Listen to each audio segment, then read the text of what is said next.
What is going on YouTube? Today's video is going to be showing how to replace a CV axle, a front CV axle on an 06 STI. It should be pretty much the same for all Subis. I know like 02 to 04 WRX have a roll pin where it goes onto the tranny. This 06 STI, it just clips in, so you gotta like pull on it, pretty hard to get it out. But as far as like Foresters and Legacies and all that, I'm not really sure. Either way, it should be the same concept. Like you gotta take off all the same stuff to get the CV axle. The only differences being the roll pin on like 02 to 04 WRXs or 02 to 05. I'm not really sure. But either way, all the same concept. So let's get started. First things first, get your car up in the air. Get whatever wheel off you need to change the CV axle on.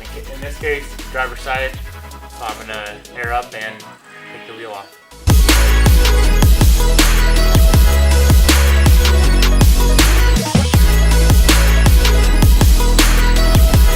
Before we get started, if you don't have a good 1/2 inch impact, take your center cap off, your hubcap on your wheel, and grab a big ass socket. So I use a 1 1/4 inch.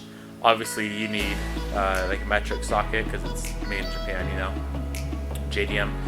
So I think the actual size is 31mm socket. I know a lot of people can use like a 32mm, that'll work fine. I use a 1 1/4, but I have an impact, so I can just pull it off up in the air. But if you don't, grab a big socket, whatever size I mentioned, and use a breaker bar and loosen the CV axle nut.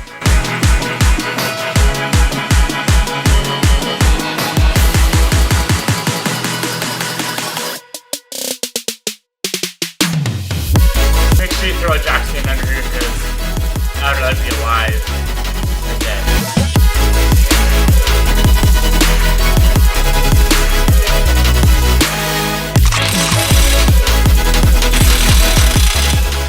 Next step is to remove the top and bottom mounts or bolts where in this case, my air ride connects onto my hub, but either way, your lower mount, whatever the hell you want to call it, your lower mount connects to your hub. I'll turn the steering wheel so you guys can get a better view.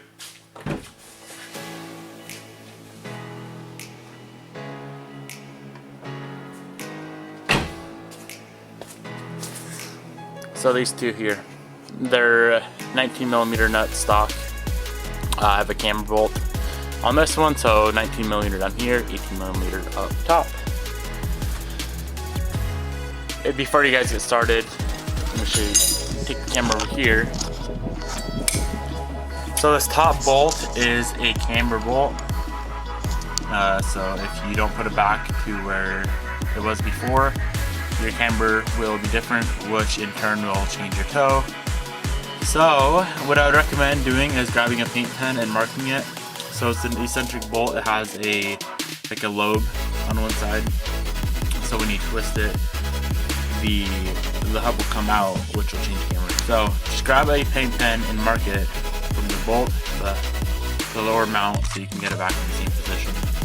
Once you get that done, we can go ahead and pull off these two bolts.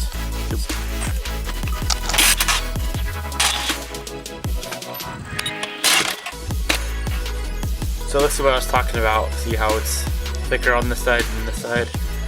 So when you spin it, obviously a stock one's not going to be this drastic. This is an aftermarket camber bolt, but when you spin it, that side has a lot bigger lobe on it than that side. That side's flat. So this next step is optional in a sense. I can literally pull the CV axle out from here. I just have to really press down on this hub, or you can pull off this tie rod. So you pull this nut off here, and you either use a tie rod joint separator, I believe it's called, or you can just grab a hammer on this and the shock pop that out. Or you can, the third option would be to pull off the hub from the lower control arm. I'm gonna pull off the hub from the tie rod. That's the easiest way I'm gonna do it. So I will show you how that is done.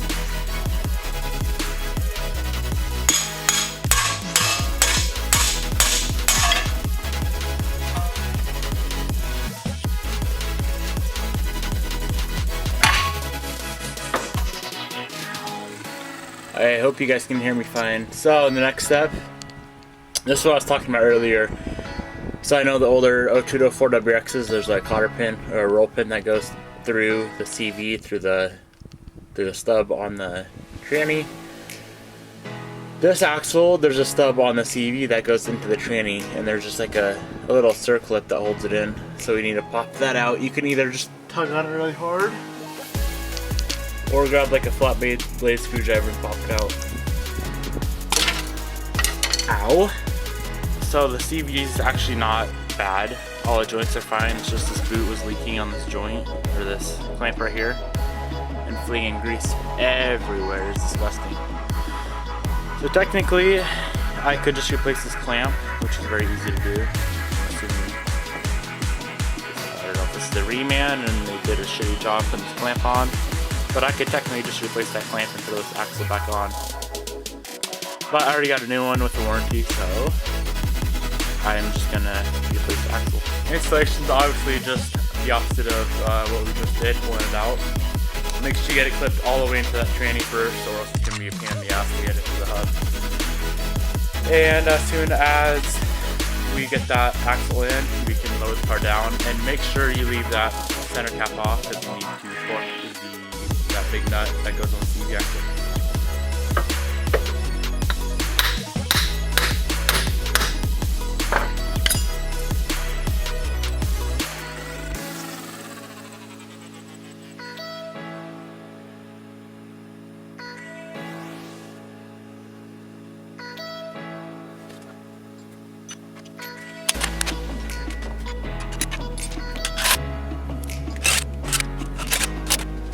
I hope the audio isn't complete shit on this video because I completely forgot my Rode mic. Oh well, what do you do? Be sure to leave your center cap off, and when you drop the car down on the ground with the wheel on, torque your CV axle nut to, what is it, 137 foot-pounds.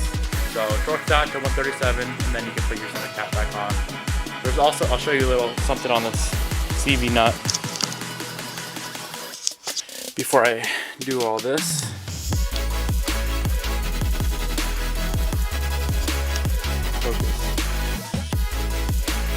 So this here, after you torque it, grab a punch and a hammer and hammer that down in. It's like just like a little security thing so the puller nut doesn't come off.